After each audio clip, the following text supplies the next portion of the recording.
Hi hello ನಮಸ್ಕಾರ ಎಲ್ಲರಿಗೂ. Welcome back to my ಚಾನಲ್ಗೆ ಎಲ್ಲರಿಗೂ ಸ್ವಾಗತ.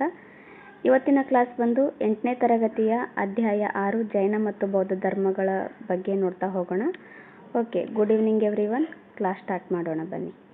ಓಕೆ, ಹಿನ್ನೆಲೆಯನ್ನು ನೋಡ್ತಾ ಹೋಗೋಣ. ನಮ್ಮ ದೇಶವು ವಿವಿಧ ಸಂಸ್ಕೃತಿ ಮತ್ತು ಧರ್ಮಗಳಿಗೆ ತಾಯ್ನಾಡಾಗಿದೆ. ಇಲ್ಲಿಯೇ ಹುಟ್ಟಿ ಬೆಳೆದ ಧರ್ಮಗಳು ವಿವಿಧ ಬಗೆಯ ಜೀವನ ವಿಧಾನಗಳನ್ನು ಹುಟ್ಟುಹಾಕಿವೆ. ಅಂದರೆ ನಮ್ಮ ದೇಶದಲ್ಲಿ ತುಂಬ ವಿವಿಧ ಸಂಸ್ಕೃತಿ ಆಮೇಲೆ ಧರ್ಮಗಳಿಗೆ ತಾಯ್ನಾಡಾಗಿದೆ. ಅಂದರೆ ಇಲ್ಲೇ ನಮ್ಮ ದೇಶದಲ್ಲೇ ಹುಟ್ಟಿದ್ದಾವೆ ಅಂತ ಅರ್ಥ ಆಗುತ್ತೆ.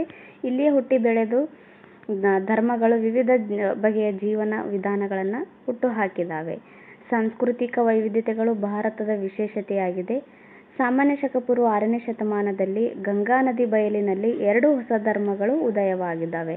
ನೋಡಿ, ಸಾಮಾನ್ಯ ಶಕ ಪೂರ್ವ 6ನೇ ಶತಮಾನ ಎಲ್ಲಿ ಗಂಗಾ ನದಿಯ ಬಯಲಿನಲ್ಲಿ ಈ 2 ಹೊಸ ಧರ್ಮಗಳು ಉದಯ ಆಗ್ತವೆ. ಅವ್ಯಾವು ಅಂತ ಕೇಳಿದಾಗ ಜೈನ ಮತ್ತು ಬೌದ್ಧ ಧರ್ಮಗಳು. ಶಾಂತಿ, ಅಹಿಂಸೆ, ಸಹಿಷ್ಣುತೆ ಮುಂತಾದ ಮಾನವೀಯ ಮೌಲ್ಯಗಳನ್ನು ಈ ಧರ್ಮಗಳು ಪ್ರತಿಪಾದಿಸಿದವು. ಈ 2 ಧರ್ಮದವ್ರು ಏನಂತಾರೆ, ಶಾಂತಿ ಕಾಪಾಡಬೇಕು, ಅಹಿಂಸೆ ಮಾಡಬಾರ್ದು, ಸಹಿಷ್ಣುತೆ ಎಲ್ಲ ಮುಂತಾದ ಮಾನವೀಯ ಮೌಲ್ಯಗಳನ್ನು ಇವರು ಪ್ರತಿಪಾದಿಸ್ತಾರೆ. ಈ ಧರ್ಮಗಳ ಉದಯಕ್ಕೆ ಆ ಕಾಲಘಟ್ಟದ ಸಾಮಾಜಿಕ, ರಾಜಕೀಯ ಮತ್ತು ಧಾರ್ಮಿಕ ಆಚರಣೆ ಮುಂತಾದ ಕಾರಣಗಳು ಪ್ರಮುಖವಾಗಿದ್ದಾವೆ. ನೋಡಿ, ಆಗಿನ ಕಾಲದಲ್ಲಿ ಸಮಾಜದಲ್ಲಿ ತುಂಬ ಮೂಢನಂಬಿಕೆ ಇರುತ್ತೆ ಸಮಾಜದಲ್ಲಿ. ಆಮೇಲೆ ರಾಜಕೀಯವಾಗಿ ಹಾಗೂ ಧಾರ್ಮಿಕವಾಗಿ ತುಂಬಾ ಏನೋ ಕೆಟ್ಟು ಹೋದ ಸ್ಥಿತಿ ಇರುತ್ತೆ, ಅಂದರೆ ಹದಗೆಟ್ಟ ಸ್ಥಿತಿ ಇರುತ್ತೆ. ಆಗ ಈ 2 ಧರ್ಮಗಳು ಉದಯ ಆಗ್ತವೆ. ಈಗಳ ಕಾರಣದಿಂದನೇ 2 ಧರ್ಮಗಳು ಉದಯ ಆಗಿದ್ದಾವೆ ಅನ್ನೋದು ಇಲ್ಲಿ ಅರ್ಥ ಆಗುತ್ತೆ. ಚರಿತ್ರೆಯಲ್ಲಿ ಕಾರಣಗಳಿಲ್ಲದೆ ಯಾವ ಹೊಸ ಬೆಳವಣಿಗೆಯೂ ಆಗುವುದಿಲ್ಲ. ನಿಜನೇ, ಕಾರಣ ಇರಲಾರ್ದೇ ಯಾವುದೇ ಹೊಸ ಬೆಳವಣಿಗೆ ಆಗೋಕ್ಕೆ ಸಾಧ್ಯ ಇಲ್ಲ. ಎಲ್ಲ ವಿದ್ಯಮಾನಗಳ ಹಿಂದೆಯೂ ಪ್ರಬಲ ಕಾರಣಗಳಿರುತ್ತವೆ. ನಿಜ. ಓಕೆ, ನೆಕ್ಸ್ಟ್ ನೋಡೋಣ. ಜೈನ ಮತ್ತು ಬೌದ್ಧ ಧರ್ಮಗಳ ಉದಯದ ಹಿನ್ನೆಲೆಯನ್ನು ಜಡಗೊಂಡ ಸಾಮಾಜಿಕ ಶ್ರೇಣೀಕರಣದಲ್ಲಿ ನೋಡಬಹುದು.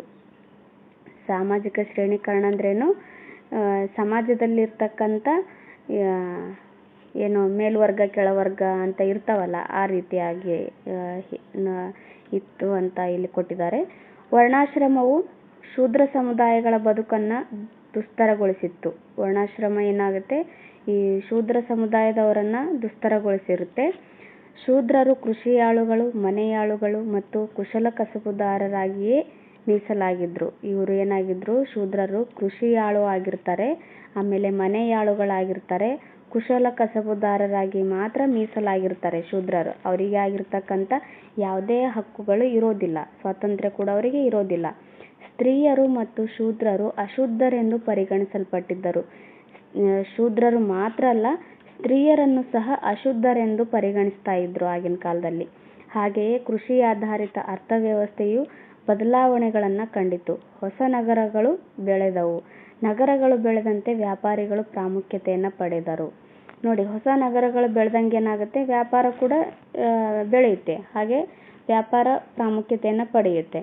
ಮತ್ತೊಂದು ಪ್ರಮುಖ ಬದಲಾವಣೆ ಎಂದರೆ ರಾಜಕೀಯ ಆಡಳಿತ ಸ್ವರೂಪ ಬದಲಾಗತೊಡಗಿದ್ದು. ಗಂಗಾ ನದಿಯ ಬಯಲಿನಲ್ಲಿ ಜನಪದಗಳು, ಮಹಾಜನಪದಗಳು ರಾಜಶಾಹಿ ಪ್ರಭುತ್ವಗಳಾಗಿ ರೂಪುಗೊಳ್ಳತೊಡಗಿದವು. ಈ ರಾಜಕೀಯ ಆಡಳಿತ ಸ್ವರೂಪಗಳಾಗಿ ಬದಲಾಗ್ತಾ ಇರ್ತವೆ. ಹಾಗೆ ಗಂಗಾ ನದಿ ಬಯಲಿನಲ್ಲಿ ಏನಾಗ್ತವೆ, ಜನಪದಗಳು, ಮಹಾಜನಪದಗಳು ರಾಜಶಾಹಿ ಪ್ರಭುತ್ವಗಳಾಗಿ ರೂಪವಾಗ್ತವೆ. ಈ ಹಿನ್ನೆಲೆಯು ಜೈನ ಮತ್ತು ಬೌದ್ಧ ಧರ್ಮಗಳು ಏಕೆ ಅಷ್ಟೊಂದು ಜನಮನ್ನಣೆಯನ್ನು ಪಡೆದವು ಎಂಬುದನ್ನು ತಿಳಿಸುತ್ತದೆ. ಈ ಹಿನ್ನೆಲೆಯಿಂದ ಜೈನ ಮತ್ತು ಈ ಬೌದ್ಧ ಧರ್ಮಗಳು ಜನಮನ್ನಣೆ ಅಷ್ಟೊಂದು ಏಕೆ ಪಡೀತು, ಯಾವ ರೀತಿಯಾಗಿ ಪಡೀತು ಅಂತ ತಿಳಿಸ್ತದೆ ಅಂತ ಇಲ್ಲಿ ಕೊಟ್ಟಿದ್ದಾರೆ. ಓಕೆ, ಏಕೆಂದರೆ ಕುಲಕಸಬುದಾರರು, ವ್ಯಾಪಾರಿಗಳು, ಹೊಸದಾಗಿ ರೂಪುಗೊಳ್ಳತೊಡಗಿದ ರಾಜಮನೆತನಗಳು ಎಲ್ಲರೂ ಹೊಸದಾಗಿ ಹುಟ್ಟಿಕೊಂಡಿದ್ದ ಜೈನ ಮತ್ತು ಬೌದ್ಧ ಧರ್ಮಗಳಿಗೆ ಬೇಕಾದ ಬಲವನ್ನು ತುಂಬಿದರು. ನೋಡಿ, ಎಲ್ಲರೂ ಏನು ಮಾಡ್ತಾರೆ, ವ್ಯಾಪಾರಿಗಳಾಗಿರ್ಬೋದು, ಕುಲಕಸಬುದಾರರಾಗಿರ್ಬೋದು. ಕುಲಕಸಬುದಾರರಂದ್ರೇನು, ತಮ್ಮ ವಂಶ ಪಾರಂಪರ್ಯವಾಗಿ ಮಾಡ್ಕೊತ ಬರ್ತಿರ್ತಾರಲ್ಲ, ಆ ಕೆಲಸವನ್ನು ಕುಲಕಸಬು ಅಂತ ಕರೀತಾರೆ ಅವರು. ಆಮೇಲೆ ವ್ಯಾಪಾರಿಗಳು ಹೊಸದಾಗಿ ರೂಪವಾಗ್ತಾ ಇರ್ತಕ್ಕಂಥ ರಾಜಮನೆತನಗಳು, ಅಂದರೆ ಆವಾಗದೇ ಏನೋ ಸ್ಥಾಪನೆ ಆಗಿರ್ತಕ್ಕಂಥ ರಾಜಮನೆತನಗಳೆಲ್ಲವೂ ಈ ಜೈನ ಮತ್ತು ಬೌದ್ಧ ಧರ್ಮಗಳಿಗೆ ಬೇಕಾದ ಬಲವನ್ನು ತುಂಬ್ತಾ ಇರ್ತಾರೆ. ಅಂದರೆ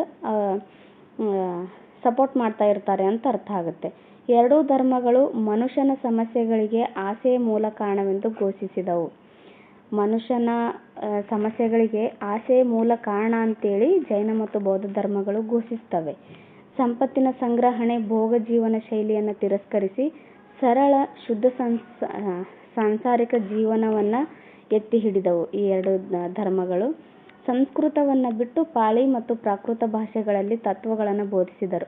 ನೋಡಿ, ಆಗಿನ ಕಾಲದಲ್ಲಿ ಸಂಸ್ಕೃತ ಪ್ರಚಲಿತದಲ್ಲಿರುತ್ತೆ.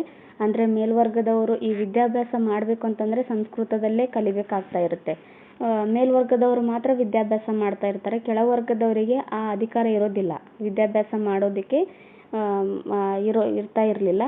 ಆದ್ದರಿಂದ ಇದು ಎರಡು ಹೊಸ ಧರ್ಮಗಳು ಏನು ಮಾಡ್ತವೆ, ಸಂಸ್ಕೃತವನ್ನು ಬಿಟ್ಟು ಜನರು ಆಡ್ತಕ್ಕಂಥ ಸಾಮಾನ್ಯ ಭಾಷೆಯಾದ ಪಾಳಿ ಮತ್ತು ಪ್ರಾಕೃತ ಭಾಷೆಗಳಲ್ಲಿ ತತ್ವಗಳನ್ನು ಬೋಧಿಸ್ತಾರೆ. ಜೈನ ಮತ್ತು ಬೌದ್ಧ ಧರ್ಮಗಳನ್ನು ಶ್ರಮಣ ಪರಂಪರೆಗಳು ಎಂದು ಕರೆಯಲಾಗಿದೆ. ನೋಡಿ, ಇವರು ಜೈನ ಮತ್ತು ಬೌದ್ಧ ಧರ್ಮಗಳು ಪಾಳಿ ಮತ್ತು ಪ್ರಾಕೃತ ಭಾಷೆಯಲ್ಲಿ ತತ್ವಗಳನ್ನು ಬೋಧಿಸೋದ್ರಿಂದ ಜನರಿಗೆ ತುಂಬ ಬೇಗನೆ ಆಕರ್ಷಣೆಯಾಗ್ತವೆ ಈ ಎರಡೂ ಧರ್ಮಗಳು. ಆದ್ದರಿಂದ ಜನಮನ್ನಣೆ ಸಾಕಷ್ಟು ಪಡಿತಾರೆ ಈ ಎರಡು ಧರ್ಮ. ಜೈನ ಮತ್ತು ಬೌದ್ಧ ಧರ್ಮನ ಏನಂತ ಕರೀತಾರೆ, ಶ್ರಮಣ ಪರಂಪರೆಗಳು ಅಂತ ಕರೀತಾರೆ. ನೋಡಿ, ನೆನಪಲ್ಲಿ ಇಟ್ಕೊಳ್ರಿ. ನೆಕ್ಸ್ಟು ಜೈನ ಧರ್ಮ ಬರುತ್ತೆ. ಅತ್ಯಂತ ಪುರಾತನ ಧರ್ಮಗಳಲ್ಲಿ ಜೈನ ಧರ್ಮವು ಕೂಡ ಒಂದಾಗಿದೆ. ಸಾಂಪ್ರದಾಯಿಕವಾಗಿ ಜೈನರಲ್ಲಿ 24 ತೀರ್ಥಂಕರರಿದ್ದರೆಂದು ನಂಬಿಕೆ ಇದೆ. ಅಂದರೆ ಜೈನ ಧರ್ಮದಲ್ಲಿ 24 ತೀರ್ಥಂಕರಿದ್ದರು. 24ನೇ ತೀರ್ಥಂಕರರಾದ ಮಹಾವೀರನೇ ಜೈನ ಧರ್ಮವನ್ನು ಸ್ಥಾಪನೆ ಮಾಡ್ತಾರೆ. ಅಂದರೆ ಜೈನ ಧರ್ಮವನ್ನು ಪ್ರಾರಂಭ ಮಾಡ್ತಾರೆ. ಯಾರು? ಮಹಾವೀರ. 23ನೇ ತೀರ್ಥಂಕರ ಪಾರ್ಶ್ವನಾಥ ಆಗಿರ್ತಾನೆ. ಋಷಭನಾಥ ಮೊದಲನೇ ತೀರ್ಥಂಕರರಾಗಿರ್ತಾರೆ. ನೋಡಿ, ಋಷಭನಾಥ ಮೊದಲನೇ ತೀರ್ಥಂಕರನಾದರೆ 23ನೇ ತೀರ್ಥಂಕರ ಪಾರ್ಶ್ವನಾಥ ಆಗಿರ್ತಾರೆ. ಪಾರ್ಶ್ವನಾಥನು ಸಾಮಾನ್ಯ ಶಕ ಪೂರ್ವ 8ನೇ ಶತಮಾನದಲ್ಲಿ ರಾಜ ಅಶ್ವಸೇನನ ಮಗನಾಗಿ ಜನಿಸಿದನು. ನೋಡಿ, ಇದು ಇಂಪಾರ್ಟೆಂಟ್ ಆಗುತ್ತೆ ಆ್ಯಕ್ಚುಲಿ. ಪಾರ್ಶ್ವನಾಥ, ಈ 23ನೇ ತೀರ್ಥಂಕರನಾದ ಪಾರ್ಶ್ವನಾಥ ಸಾಮಾನ್ಯ ಶಕ ಪೂರ್ವ 8ನೇ ಶತಮಾನದಲ್ಲಿ ರಾಜ ಅಶ್ವಸೇನನ ಮಗನಾಗಿ ಜನಿಸ್ತಾನೆ. ನೋಡಿ, ರಾಜನ ಮಗನಾಗಿರ್ತಾನೆ ಈತ.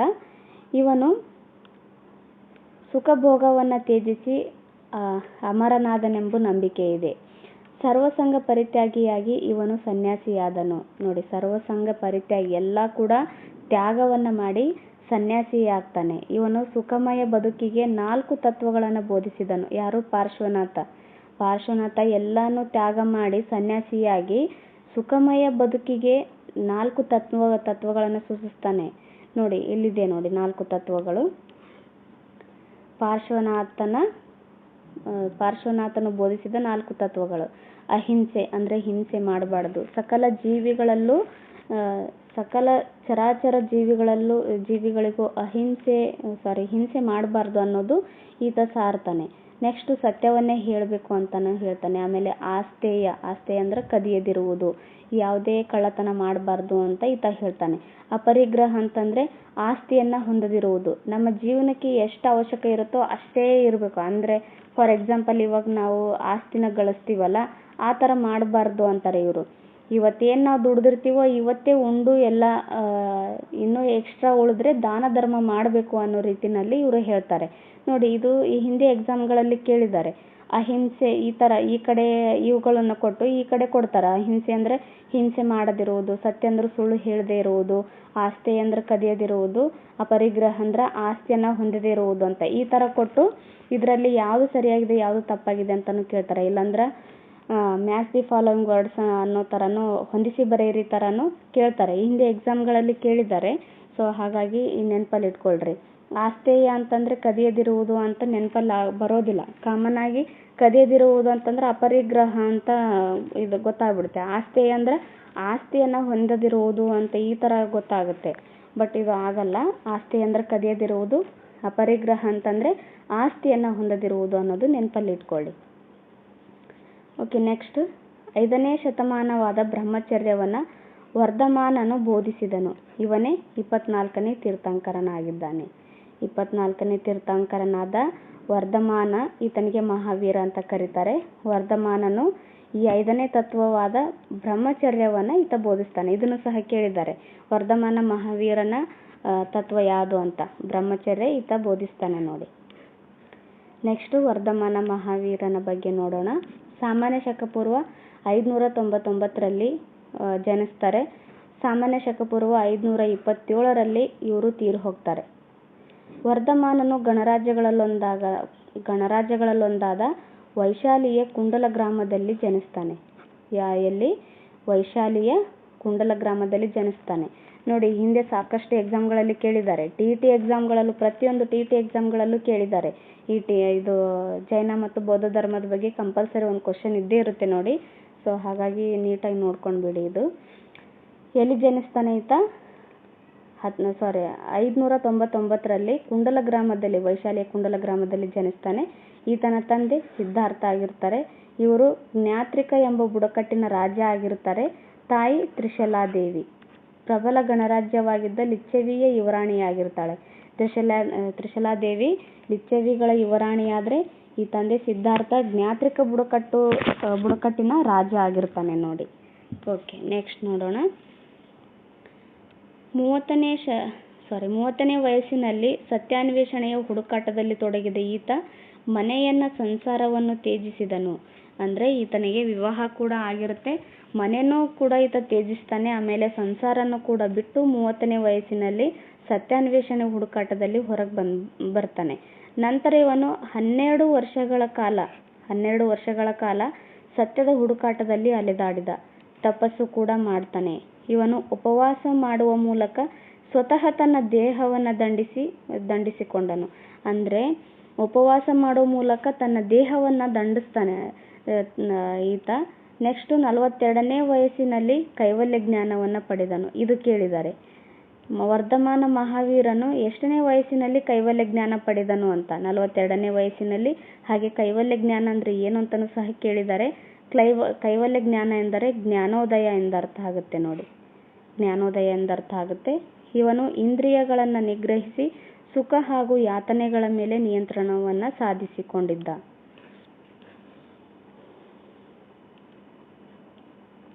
ಈ ಸಾಧನೆಗಾಗಿ ಈತನನ್ನ ಮಹಾವೀರ ಅಂತ ಕರೀತಾರೆ ನೋಡಿ. ಯಾವ ಸಾಧನೆಗಾಗಿ?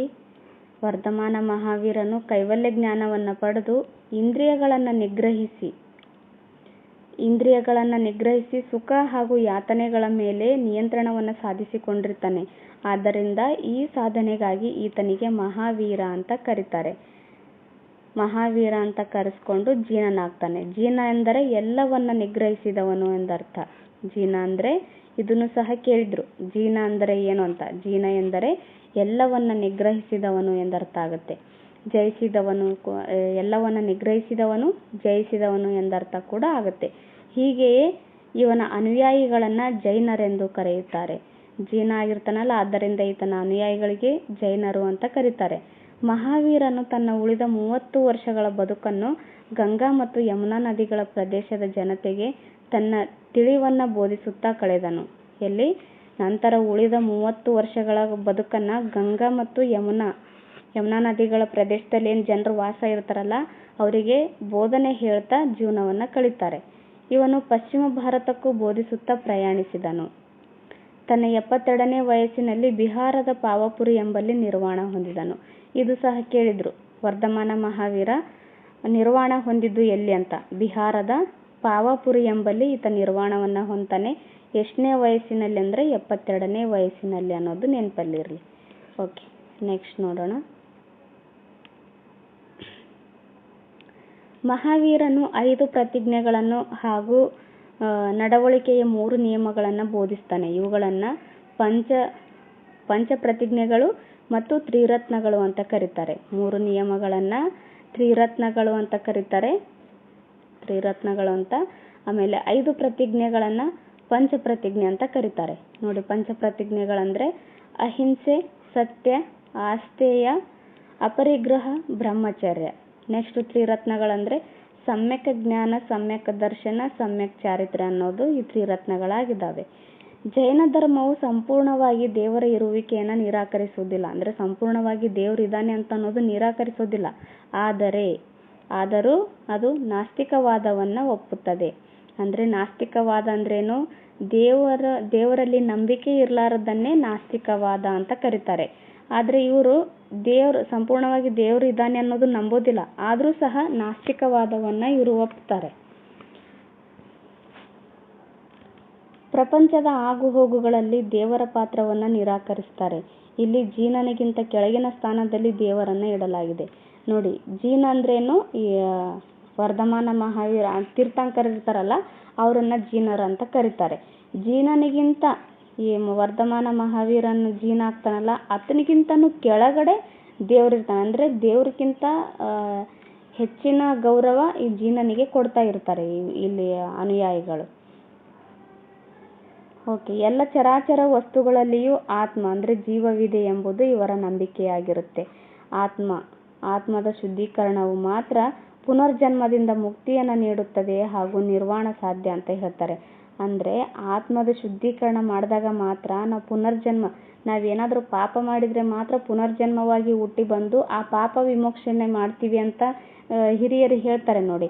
ಆ ರೀತಿಯಾಗಿ ಇವ್ರು ಏನಂತಾರೆ, ಈ ಜನ್ಮದಲ್ಲಿ ಈ ಆತ್ಮದಲ್ಲಿ ಶುದ್ಧೀಕರಣ ಏನಾದರೂ ಮಾಡ್ಕೊಂಡ್ರೆ ಮಾತ್ರ ಪುನರ್ಜನ್ಮದಿಂದ ನಾವು ಮುಕ್ತಿ ಪಡಿತೀವಿ, ಹಾಗೆ ನಿರ್ವಾಣ ಸಾಧ್ಯ ಅಂತ ಇವರು ಹೇಳ್ತಾರೆ. ನಿರ್ವಾಣ ಅಂದ್ರೇನು, ಸಂಪೂರ್ಣವಾಗಿ ದೇಹ ತ್ಯಾಗ ಮಾಡೋದು, ನಮ್ಮ ಆತ್ಮನೂ ಕೂಡ ತ್ಯಾಗ ಮಾಡೋದು ಅನ್ನೋದು ಅರ್ಥ ಆಗುತ್ತೆ.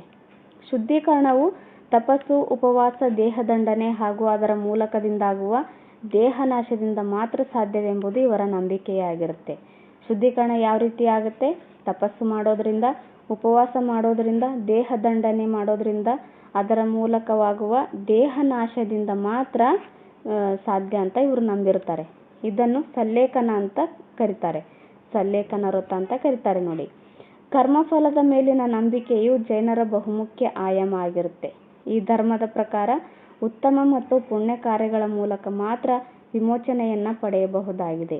ಈ ಧರ್ಮದಲ್ಲಿ ಏನು ಉತ್ತಮ ಮತ್ತು ಪುಣ್ಯ ಕಾರ್ಯ ಏನು ಮಾಡ್ತೀವಲ್ಲ ಇವುಗಳ ಮೂಲಕ ಮಾತ್ರ ವಿಮೋಚನೆ ಪಡಿಬಹುದು ಅನ್ನೋದು ಇವರ ನಂಬಿಕೆಯಾಗಿರುತ್ತೆ.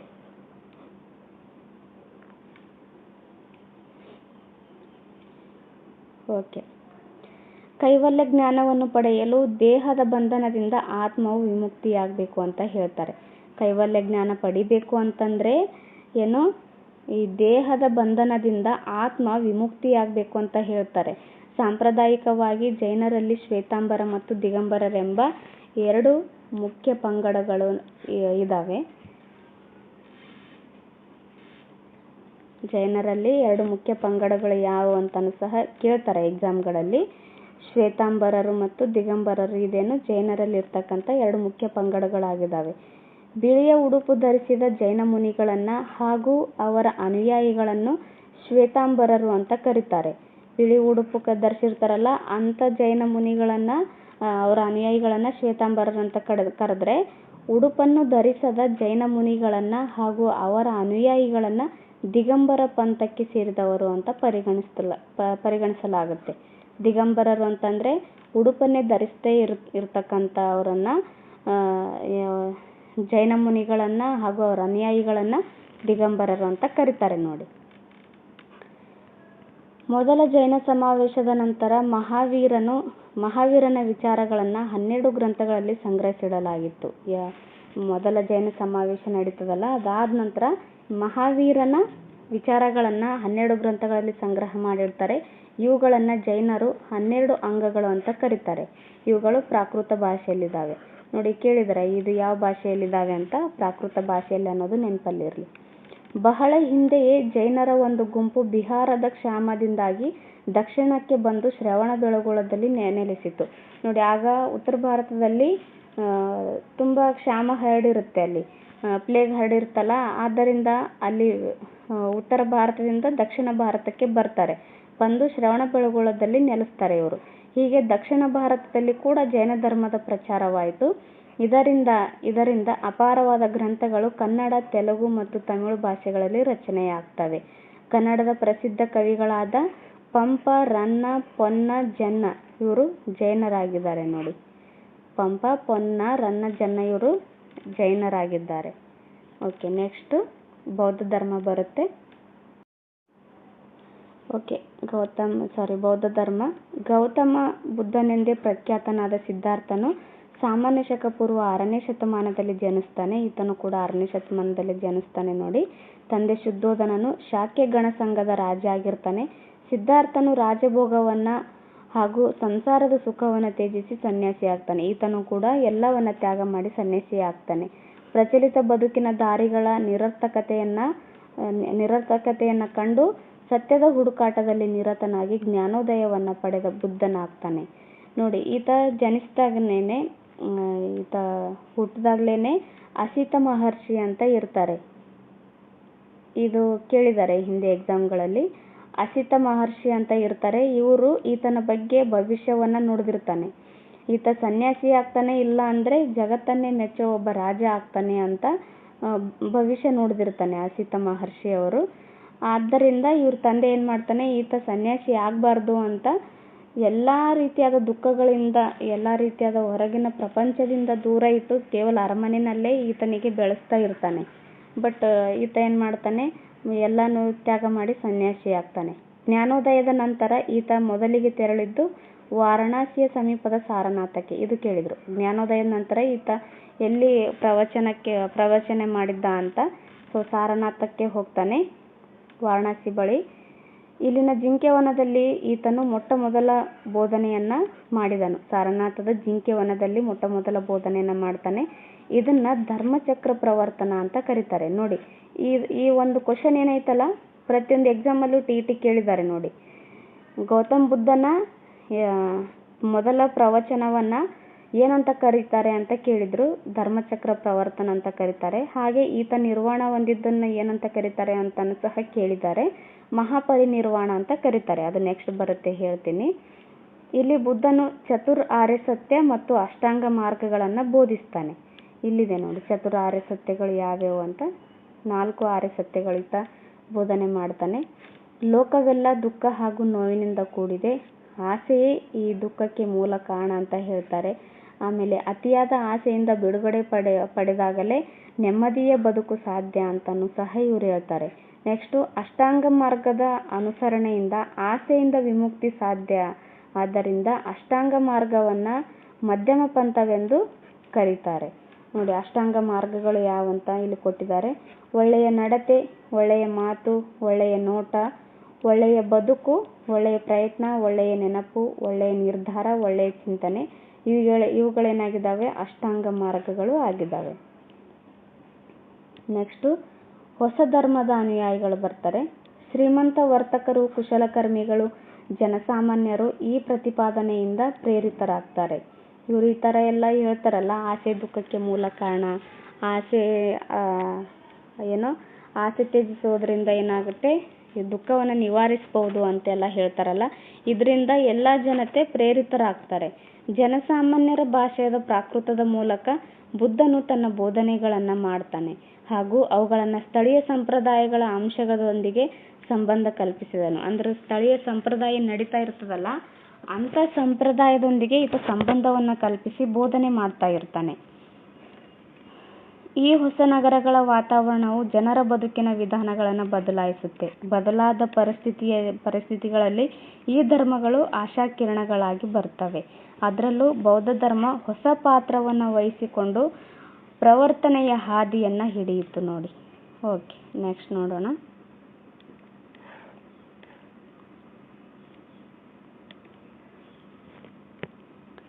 ಬುದ್ಧ ಹಾಗೂ ಅವನ ಅನುಯಾಯಿಗಳು ಕೋಸಲ, ಮಗಧ ಮತ್ತು ಗಂಗಾ ನದಿ ಬಯಲು ಪ್ರದೇಶದ ಉಳಿದ ಹಲವು ನಗರಗಳಿಗೆ ಭೇಟಿ ಕೊಟ್ಟು ತಮ್ಮ ವಿಚಾರಗಳನ್ನು ಬೋಧಿಸಿದರು. ಇವರು ಒಂದು ಪ್ರದೇಶದಿಂದ ಇನ್ನೊಂದು ಪ್ರದೇಶಕ್ಕೆ ಕಾಲ್ನಡಿಗೆಯಲ್ಲೇ ಪ್ರಯಾಣ ಮಾಡ್ತಾ ಇದ್ರು ಮತ್ತು ತಮ್ಮ ಜೀವನವನ್ನು ಪರರ ಬದುಕಿಗಾಗಿ ಮೀಸಲಿಟ್ಟಿದ್ದರು ನೋಡಿ. ಈಗ ಬೌದ್ಧ ಧರ್ಮದ ಅನುಯಾಯಿಗಳು ಇರ್ತಾರಲ್ಲ, ಇವರು ಬೇರೆಯವರಿಗೋಸ್ಕರನೇ ತಮ್ಮ ಜೀವನವನ್ನ ಮುಡಿಪಾಗಿಟ್ಟಿರ್ತಾರೆ. ಹಾಗೆ ಒಂದು ಪ್ರಯಾಣ ಮಾಡಬೇಕು ಅಂತಂದ್ರೆ ಯಾವುದೇ ರೀತಿಯಾದ ಕಾಲಿಗೆ ಚಪ್ಪಲಿ ಹಾಕೋದಾಯ್ತು ಆ ಥರ ಏನು ಮಾಡ್ತಾ ಇರಲಿಲ್ಲ. ಇವರು ಬರಿಗಾಲಲ್ಲೇ ಪ್ರಯಾಣ ಮಾಡ್ತಾ ಇದ್ರು ನೋಡಿ. 80ನೇ ಇಳಿ ವಯಸ್ಸಿನಲ್ಲಿ ಬುದ್ಧನ ಅವಿರತವಾದ ಸಾರ್ಥಕ ಬದುಕು ಕುಶಿನಗರದಲ್ಲಿ ಅಂತ್ಯಗೊಂಡಿತು. ಅಂದರೆ ಕುಶಿನಗರದಲ್ಲಿ ಇವರು ಮರಣ ಹೊಂದ್ತಾರೆ. ಇದನ್ನು ಮಹಾಪರಿನಿರ್ವಾಣ ಅಂತ ಕರೀತಾರೆ. ಸೊ ಇದು ನೆನಪಲ್ಲಿ ಇಟ್ಕೊಳ್ರಿ, ತುಂಬ ಇಂಪಾರ್ಟೆಂಟ್ ಆಗಿದೆ. ಸೊ ನೆಕ್ಸ್ಟ್ ನೋಡೋಣ.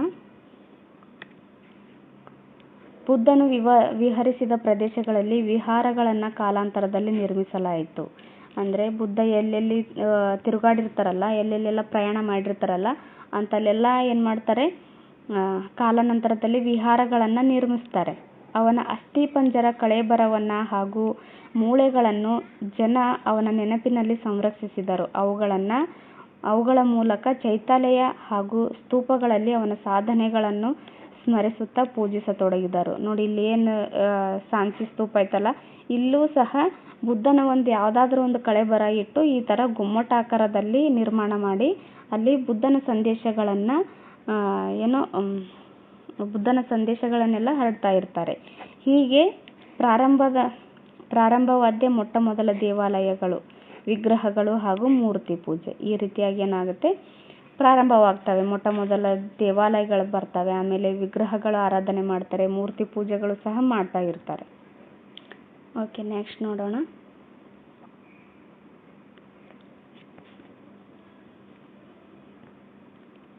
ಬೌದ್ಧ ಧರ್ಮವು ನಾಡಿನ ತುಂಬೆಲ್ಲ ಪಸರಿಸಿದ್ದಲ್ಲದೆ ದೇಶ ವಿದೇಶಗಳಿಗೂ ಸಹ ಹರಡುತ್ತೆ. ನಮ್ಮ ದೇಶದಲ್ಲಿ ಮಾತ್ರ ಅಲ್ಲ, ಬೇರೆ ದೇಶಗಳಿಗೂ ಸಹ ದೇಶ ವಿದೇಶಗಳಲ್ಲಿ ಈ ಬೌದ್ಧ ಧರ್ಮ ಹರಡುತ್ತೆ. ಇದರ ವೈಭವವನ್ನು ಚೀನಾದ ಪ್ರವಾಸಿಗಳಾದ ಫಾಹಿಯಾನ್ ಆಮೇಲೆ ಇಸ್ಟಿಂಗ್ ಮತ್ತು ಹುಯೆನ್ಸಾಂಗ್ ಅವರು ಕಣ್ಣು ಕಟ್ಟುವಂತೆ ಅವರ ಬರವಣಿಗೆಗಳಲ್ಲಿ ವಿವರಿಸಿದ್ದಾರೆ. Malaya, Burma, Thailand, Vietnam, Cambodia, Sri Lanka ಹಾಗೂ ಬಮಿಯಾನಿನವರೆಗೂ ಬೌದ್ಧ ಧರ್ಮವು ಹರಡುತ್ತೆ. ನೋಡಿ ಎಲ್ಲೆಲ್ಲಿ ಹರಡುತ್ತೆ ಅಂತ.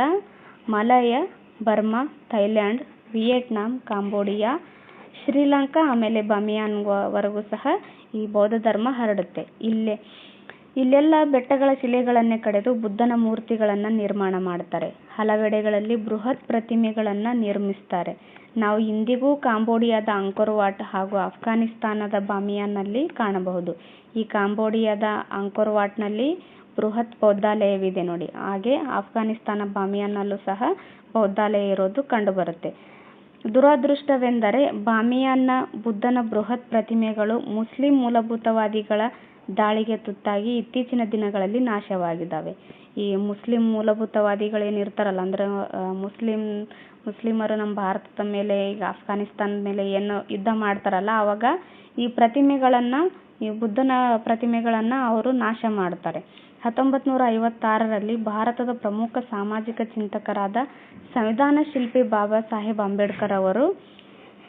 ಅಂಬೇಡ್ಕರ್ ಅವರು ಬುದ್ಧನ ಬೋಧನೆಗಳಿಂದ ಪ್ರೇರಿತರಾಗಿ ಬೌದ್ಧ ಧರ್ಮವನ್ನು ಸ್ವೀಕಾರ ಮಾಡ್ತಾರೆ. ನೋಡಿ, ಬೌದ್ಧ ಧರ್ಮವನ್ನು ಸ್ವೀಕಾರ ಮಾಡಿ ನಂತರ 1956ರಲ್ಲಿ ಇವರು ತೀರಿ ಹೋಗ್ತಾರೆ. ಓಕೆ, ನೆಕ್ಸ್ಟ್ ನೋಡೋಣ. ಬುದ್ಧನ ಮರಣದ ನಂತರ ಅವನ ಅನುಯಾಯಿಗಳು ಬುದ್ಧನ ಬೋಧನೆ ಹಾಗೂ ಸಂಪ್ರದಾಯವನ್ನು ತ್ರಿಪಿಟಕಗಳಲ್ಲಿ ಸಂಗ್ರಹಿಸಿ ಕ್ರೋಢೀಕರಿಸಿದರು. ನೋಡಿ, ತ್ರಿಪಿಟಕಗಳು ಯಾವ ಧರ್ಮಕ್ಕೆ ಸಂಬಂಧಪಟ್ಟಿದೆ ಅಂತಲೂ ಸಹ ಎಕ್ಸಾಮ್ಗಳಲ್ಲಿ ಕೇಳಿದ್ದಾರೆ. ಸೊ ತ್ರಿಪಿಟಕಗಳೇನು, ಬುದ್ಧನ ಬೋಧನೆಗಳು ಮತ್ತು ಅವನ ಸಂಪ್ರದಾಯವನ್ನು ಎಲ್ಲ ಈ ತ್ರಿಪಿಟಕಗಳಲ್ಲಿ ಕ್ರೋಢೀಕರಣ ಮಾಡಿರ್ತಾರೆ ಆತನ ಅನುಯಾಯಿಗಳು. ಇವೇ ವಿನಯ ಪೀಠಕ, ಸುತ್ತ ಪೀಠಕ ಮತ್ತು ಅಭಿಧಮ್ಮ ಪೀಠಕ ಅಂತ ಕರೀತಾರೆ. ಇವುಗಳನ್ನು ಕಾಲಕ್ರಮೇಣ ಬೋಧನೆಗಳಲ್ಲಿ ಹುಟ್ಟಿಕೊಂಡ ಭಿನ್ನಾಭಿಪ್ರಾಯದಿಂದಾಗಿ ಒಳಪಂಗಡಗಳು ಹುಟ್ಟಿಕೊಂಡವು. ನೋಡಿ, ಬೋಧನೆಗಳಲ್ಲೇ ಭಿನ್ನಾಭಿಪ್ರಾಯಗಳು ಉಂಟಾಗ್ತವೆ. ಹಾಗಾಗಿ ಆ ಬೌದ್ಧ ಧರ್ಮದಲ್ಲೇ ಒಳಪಂಗಡಗಳು ಸಹ ಹುಟ್ಕೊಳ್ತವೆ. ಬುದ್ಧನ ಮೂರ್ತಿ ಆರಾಧನೆ ಮಾಡುವವರು ಹೀನಯಾನ ಪಂಥ, ಆಮೇಲೆ ಬುದ್ಧನ ಬೋಧನೆಗಳನ್ನು ಆರಾಧಿಸುವವರು ಮಹಾಯಾನ ಪಂಥ ಮತ್ತು ಬುದ್ಧನ ಆರಾಧನೆಯ ಜೊತೆಗೆ ತಂತ್ರಮಂತ್ರಗಳನ್ನು ಅಳವಡಿಸಿಕೊಂಡವರು ವಜ್ರಯಾನ ಪಂಥ ಎಂದು ಬೌದ್ಧ ಧರ್ಮ ವಿಭಜನೆಗೊಂಡಿತು. ನೋಡಿ, ಹೀನಯಾನ ಪಂಥ ಅಂದರೆ ಈ ಬುದ್ಧನ ಮೂರ್ತಿ ಆರಾಧನೆ ಮಾಡೋರನ್ನ ಹೀನಯಾನ ಪಂಥದವರು ಅಂತ ಕರೀತಾರೆ. ಬುದ್ಧನ ಬೋಧನೆಗಳನ್ನು ಅಷ್ಟೇ ಆರಾಧನೆ ಮಾಡೋರನ್ನ ಮಹಾಯಾನ ಪಂಥದವರು ಅಂತ ಕರೀತಾರೆ. ಹಾಗೆ ಬುದ್ಧನ ಆರಾಧನೆ ಜೊತೆಗೆ ಆತನ ತಂತ್ರಮಂತ್ರಗಳನ್ನು ಅಳವಡಿಸ್ಕೊಂಡವರನ್ನ ವಜ್ರಯಾನ ಪಂಥ ಅಂತ ಕರೀತಾರೆ. ಸೊ ಇವು ತುಂಬಾನೇ ಇಂಪಾರ್ಟೆಂಟ್ ನೋಡ್ರಿ, ನೆನಪಲ್ಲಿ ಇಟ್ಕೊಳ್ರಿ. ಇಲ್ಲ ಹೇಳಿಕೆ ರೂಪದಲ್ಲಿ ಕೊಡ್ತಾರೆ, ಇಲ್ಲ ಹೊಂದಿಸಿ ಬರೀರಿ ಥರ ಕೊಟ್ಟು ಕೇಳ್ತಾರೆ. ಸೊ ಇಂಪಾರ್ಟೆಂಟ್ ನೋಡ್ರಿ ಇವು. ಹೀನಯಾನ ಪಂಥವನ್ನು ಅಭಿವೃದ್ಧಿಪಡಿಸಿದವರು ಕನಿಷ್ಕ ನೋಡಿ. ಕನಿಷ್ಕ ಈ ಪಂಥದ ಅನುಯಾಯಿ ಆಗಿರ್ತಾನೆ, ಅಭಿವೃದ್ಧಿಪಡಿಸೋದಿಲ್ಲ. ಈತ ಕನಿಷ್ಕ ಹೀನಯಾನ ಪಂಥದ ಅನುಯಾಯಿ ಆಗಿರ್ತಾನೆ.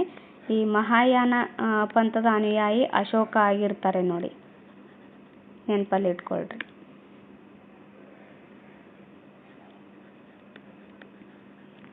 ಓಕೆ,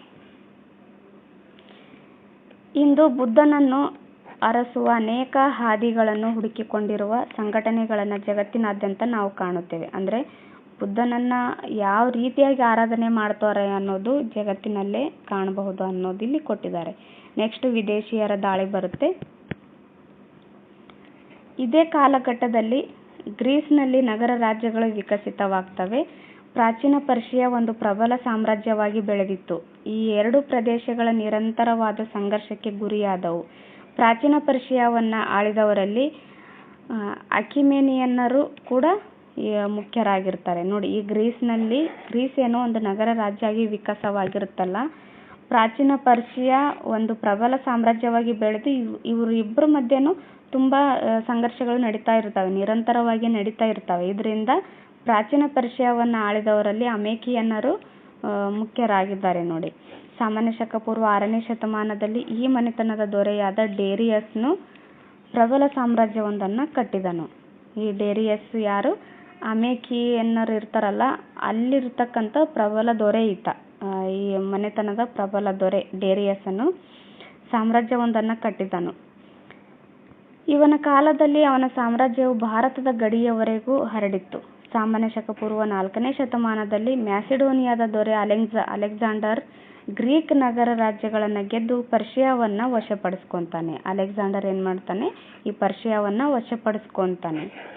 ಇದರಿಂದಾಗಿ ಭಾರತದ ಗಡಿಯವರೆಗಿದ್ದ ಪರ್ಷಿಯಾ ಭಾಗವು ಅಲೆಕ್ಸಾಂಡರನ ಕೈವಶವಾಗುತ್ತೆ. ಪರ್ಷಿಯಾವನ್ನು ಗೆದ್ದ ನಂತರ ಅಲೆಕ್ಸಾಂಡರ್ ಕಂದಹಾರ ಮತ್ತು ಹಿಂದೂ ಕುಶ್ ಮಾರ್ಗವಾಗಿ ಭಾರತವನ್ನು ಪ್ರವೇಶಿಸಿದ. ನೋಡಿ, ಇದು ಕೇಳಿದ್ರು. ಅಲೆಕ್ಸಾಂಡರ್ ಪರ್ಷಿಯಾವನ್ನು ಗೆದ್ದ ನಂತರ ಯಾವ ಮಾರ್ಗವಾಗಿ ಭಾರತವನ್ನು ಪ್ರವೇಶಿಸಿದ ಅಂತ. ಕಂದಹಾರ ಮತ್ತು ಹಿಂದೂ ಕುಶ್ ಮಾರ್ಗವಾಗಿ ಭಾರತವನ್ನು ಪ್ರವೇಶಿಸ್ತಾನೆ. ರಾವಿ ಮತ್ತು ಬಿಯಾಸ್ ನದಿವರೆಗೂ ಸಾಗಿದ ಈತನಿಗೆ ಇನ್ನೂ ಹೆಚ್ಚು ಮುಂದುವರಿಯಲಾಗದೆ ಝೀಲಂ ನದಿಯ ಮೂಲಕ ಭಾರತದ ಗಡಿ ದಾಟಿ ಹಿಂದಿರುಗುವ ಮಾರ್ಗದಲ್ಲಿ ಬ್ಯಾಬಿಲೋನಿಯವರೆಗೆ ಸಾಗಿ ಅಲ್ಲಿ ಮೃತನಾಗ್ತಾನೆ. ಈತ ಏನು ಮಾಡ್ತಾನೆ? ಈ ರಾವಿ ಮತ್ತು ಬಿಯಾಸ್ ನದಿವರೆಗೂ ಸಾಗಿ ಈತನಿಗೆ ಇನ್ನೂ ಹೆಚ್ಚು ಮುಂದುವರಿಯೋದಕ್ಕಾಗೋದಿಲ್ಲ. ರಾವಿ ಮತ್ತು ಬಿಯಾಸ್ ನದಿಗಳು ಸಾಗಿ ಇನ್ನೂ ಮುಂದೆ ಹೋಗ್ಬೇಕಂತಾನೆ, ಬಟ್ ಹೋಗೋದಕ್ಕಾಗೋದಿಲ್ಲ. ಆಗ ಝೀಲಂ ನದಿ ಮೂಲಕ ಈತ ಏನು ಮಾಡ್ತಾನೆ? ಹಿಂತಿರುಗಿ ವಾಪಸ್ ಹೋಗ್ತಾ ಇರ್ತಾನೆ. ಹೋಗೋವಾಗ ಈ ಬ್ಯಾಬಿಲೋನಿಯ ನಗರಕ್ಕೆ ಹೋಗಿ ಅಲ್ಲಿ ಈತ ಮೃತನಾಗ್ತಾನೆ. ಅಲೆಕ್ಸಾಂಡರ್ನ ಬಗ್ಗೆ ಕೊಟ್ಟಿದ್ದಾರೆ ನೋಡಿ. ಅಲೆಕ್ಸಾಂಡರ್ ಮತ್ತು ಪೌರವರ ಕದನ ಅಂತ ಕೊಟ್ಟಿದ್ದಾರೆ. ತಕ್ಷಶಿಲೆಯ ರಾಜನಾದ ಅಂಬಿಯ ಆಮಂತ್ರಣವನ್ನು ಪಡೆದು ಬಂದ ಅಲೆಕ್ಸಾಂಡರನಿಗೆ ಎದುರಾದದ್ದು ಪೌರವ. ನೋಡಿ, ಇದು ಕೇಳಿದ್ರು. ಅಲೆಕ್ಸಾಂಡರನಿಗೆ ಆಮಂತ್ರಿಸಿದವನು ಯಾರು ಅಂತ, ಆಮಂತ್ರಿಸಿದ ದೇಶೀಯ ರಾಜ ಯಾರು ಅಂತ. ತಕ್ಷಶಿಲೆಯ ರಾಜನಾದ ಅಂಬಿಯ ಆಮಂತ್ರಣವನ್ನು ಪಡೆದು ಈತ ಅಲೆಕ್ಸಾಂಡರ್ ಬರ್ತಾನೆ. ಆತನಿಗೆ ಎದುರಾಗಿದ್ದು ಮೊದಲು ಯಾರು ಅಂತಂದಾಗ ಪೌರವ ನೋಡಿ. ಇವನನ್ನ ಪೋರಸ್ ಎಂದು ಸಹ ಕರೀತಾರೆ. ಭೀಕರವಾದ ಚಂಡಮಾರುತ ಹಾಗೂ ಪ್ರವಾಹಭರಿತ ಝೀಲಂ ನದಿಯ ಎದುರು ಎರಡು ಸೇನೆಗಳು ಮುಖಾಮುಖಿಯಾಗ್ತವೆ. ಪ್ರವಾಹದ ಮಧ್ಯದಲ್ಲಿ ನದಿಯನ್ನು ದಾಟುವುದನ್ನು ನಿರೀಕ್ಷಿಸದ ಪೌರವನ ಮೇಲೆ ಅಲೆಕ್ಸಾಂಡರನ ಸೇನೆಯು ಆಕ್ರಮಣ ಮಾಡಿತು. ಅಂದರೆ ಪ್ರವಾಹ ಬರ್ತಾ ಇರುತ್ತಲ್ಲ, ಆ ಪ್ರವಾಹವನ್ನು ದಾಟಿ ಹೋಗೋದಿಕ್ಕೆ ಆಗೋದಿಲ್ಲ ಇವರಿಗೆ ಅನ್ನೋದು ಈತನಿಗೆ ಮನವರಿಕೆ ಆಗುತ್ತೆ ಅಲೆಕ್ಸಾಂಡರನಿಗೆ. ಆಗ ಸೇನೆಯ ಆಕ್ರಮಣವನ್ನು ಮಾಡ್ತಾನೆ. ಹೋರಾಟದಲ್ಲಿ ಅಲೆಕ್ಸಾಂಡರನ ಸೇನೆಯು ಜಯಗೊಳಿಸುತ್ತೆ. ಸೆರೆಯಾದ ಪೌರವನನ್ನ ಕುರಿತು ಅಲೆಕ್ಸಾಂಡರ್, ನಿನ್ನನ್ನು ನಾನು ಹೇಗೆ ನಡೆಸಿಕೊಳ್ಳಬೇಕು ಅಂತ ಕೇಳ್ತಾನೆ. ಪೌರವನನ್ನ ಅಲೆಕ್ಸಾಂಡರ್ ಏನೋ ಬಂದಿಯಾಗಿ ಮಾಡಿರ್ತಾನಲ್ಲ, ಆತನಿಗೆ ಕೇಳ್ತಾನೆ, ನಿನಗೆ ನಾನು ಯಾವ ರೀತಿಯಾಗಿ ನಡೆಸ್ಕೊಳ್ಬೇಕು ಅಂತ. ಆಗ ಪೌರವ ಹೇಳ್ತಾನೆ, ಪೌರವನು ಅತ್ಯಂತ ಧೈರ್ಯ ಸ್ವಾಭಿಮಾನಿಗಳಿಂದ ಒಬ್ಬ ರಾಜ ಮತ್ತೊಬ್ಬ ರಾಜನನ್ನು ಹೇಗೆ ನಡೆಸಿಕೊಳ್ಳಬೇಕೋ ಹಾಗೆ ನೀನು ನಡೆಸ್ಕೊಳ್ಬೇಕು ಅಂತ ಉತ್ತರಿಸ್ತಾನೆ. ಪೌರವನ ಧೈರ್ಯ ಸಾಹಸಗಳು ಗ್ರೀಕರ ಬರವಣಿಗೆಗಳಲ್ಲೂ ಅಮರವಾಗಿವೆ. ನೋಡಿ, ಈ ಪೌರವನ ಧೈರ್ಯ ಸಾಹಸಗಳು ಗ್ರೀಕರು ತಮ್ಮ ಬರವಣಿಗೆಗಳಲ್ಲೂ ಬರೆದಿದ್ದಾರೆ ಅಂದರೆ ಎಷ್ಟು ಅವರು ಸ್ವಾಭಿಮಾನಿಯಾಗಿರ್ಬೋದು ಅನ್ನೋದು ಇಲ್ಲೇ ಗೊತ್ತಾಗುತ್ತೆ. ಅಲೆಕ್ಸಾಂಡರನ ಆಕ್ರಮಣವು ಮೌರ್ಯರ ರಾಜಪ್ರಭುತ್ವಕ್ಕೆ ಕಾರಣವಾಗುತ್ತೆ. ಮಹಾಜನಪದಗಳ ನಡುವೆ ಇದ್ದ ವ್ಯಾಪಾರಿ ಸಂಪರ್ಕ ಈ ಸಂದರ್ಭದಲ್ಲಿ ಕುಸಿದವು. ಆದರೆ ಗ್ರೀಕರ ಪ್ರವೇಶವು ಉತ್ತರ ಭಾರತದ ಕಲೆ ಹಾಗೂ ವಿಜ್ಞಾನದ ಮೇಲೆ ಪರಿಣಾಮವನ್ನುಂಟು ಮಾಡಿತು. ಈ ಗ್ರೀಕರ ಪ್ರವೇಶದಿಂದ ಏನಾಗುತ್ತೆ, ಉತ್ತರ ಭಾರತದ ಕಲೆ ಹಾಗೂ ವಿಜ್ಞಾನದ ಮೇಲೆ ಪರಿಣಾಮಗಳನ್ನು ಉಂಟು ಮಾಡುತ್ತೆ. ಆಗ ರೂಢಿಯಲ್ಲಿದ್ದ ಗಾಂಧಾರ ಶಿಲ್ಪಕಲೆಯು ಗ್ರೀಕರ ಪ್ರಭಾವಕ್ಕೆ ಒಳಗಾಗಿತ್ತು. ಈ ಕುಶಾಣರು ಗಾಂಧಾರ ಶಿಲ್ಪಕಲೆಯನ್ನು ಅಭಿವೃದ್ಧಿಪಡಿಸ್ತಾರೆ. ಈ ಗಾಂಧಾರ ಶಿಲ್ಪಕಲೆ ಈ ಗ್ರೀಕರ ಪ್ರಭಾವಕ್ಕೆ ಒಳಗಾಗಿತ್ತು ನೋಡಿ. ಓಕೆ, ನೆಕ್ಸ್ಟು ಬಿಟ್ಟ ಸ್ಥಳಗಳು ತುಂಬಿರಿ ಅಂತ ಬಂದಿದ್ದಾವೆ. ಬಿಟ್ಟ ಸ್ಥಳಗಳನ್ನು ತುಂಬ್ತಾ ಹೋಗೋಣ. ಜೈನರ ಮೊದಲ ತೀರ್ಥಂಕರ ಯಾರು ಅಂತ ಕೇಳಿದ್ದಾರೆ. ಜೈನರ ಮೊದಲ ತೀರ್ಥಂಕರ ಋಷಭನಾಥ ಆಗಿದ್ದಾರೆ ನೋಡಿ. ಋಷಭನಾಥ. ವರ್ಧಮಾನನು ಜನಿಸಿದ ಸ್ಥಳವನ್ನು ಏನಂತ ಕರೀತಾರೆ? ವರ್ಧಮಾನನು ಜನಿಸಿದ ಸ್ಥಳವನ್ನು ಕುಂಡಲಗ್ರಾಮ ಅಂತ ಕರೀತಾರೆ. ಕುಂಡಲಗ್ರಾಮ ಇದು ವೈಶಾಲಿ ಹತ್ರ ಬರುತ್ತೆ ನೋಡಿ. ಇದನ್ನು ನೆನಪಲ್ಲಿ ಇಟ್ಕೊಳ್ರಿ. ವೈಶಾಲಿಯ ಕುಂಡಲಗ್ರಾಮದಲ್ಲಿ ಜನಿಸ್ತಾರೆ. 599 ನೋಡಿ, ಅದನ್ನು ಸಹ ನೆನಪಲ್ಲಿ ಇಟ್ಕೊಳ್ರಿ. ಸಾಮಾನ್ಯ ಶಕ ಪೂರ್ವ 599. ಮಹಾವೀರನು ತನ್ನ 42ನೇ ವಯಸ್ಸಿನಲ್ಲಿ ಯಾವ ಜ್ಞಾನವನ್ನು ಪಡಿತಾನೆ? ಕೈವಲ್ಯ ಜ್ಞಾನವನ್ನು ಪಡಿತಾರೆ ನೋಡಿ.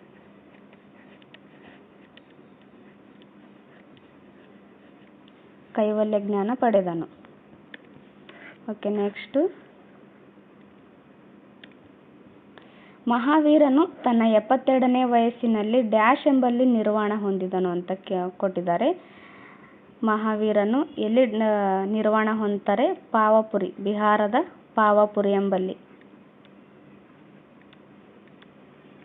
ಬಿಹಾರ ಅನ್ನೋದು ಸಹ ನೆನಪಲ್ಲಿರಲಿ. ಬಿಹಾರದ ಪಾವಪುರಿ ಎಂಬಲ್ಲಿ ನಿರ್ವಾಣವನ್ನು ಹೊಂದಿದನು. ಗೌತಮ ಬುದ್ಧನ ಮೊದಲ ಹೆಸರು ಏನು ಅಂತ ಕೇಳಿದ್ದಾರೆ.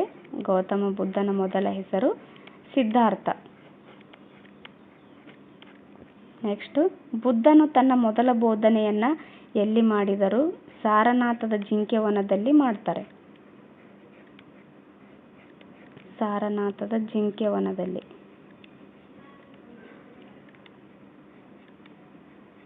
ಓಕೆ, ಬುದ್ಧನ ಮೊದಲ ಬೋಧನೆಯನ್ನು ಏನಂತ ಕರೀತಾರೆ? ಆವಾಗಲೇ ನಾ ಹೇಳಿದ್ನಲ್ಲ, ತುಂಬಾ ಇಂಪಾರ್ಟೆಂಟ್ ಆಗಿದೆ ಅಂತ.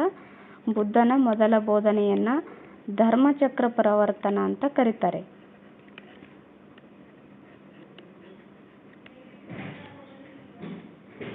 ಧರ್ಮಚಕ್ರ ಪ್ರವರ್ತನ ಅನ್ನೋದು ಬುದ್ಧನ ಮೊದಲ ಬೋಧನೆಯನ್ನು ಕರೀತಾರೆ.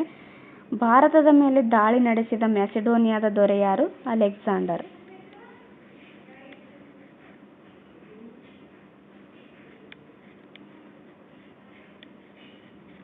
ಓಕೆ,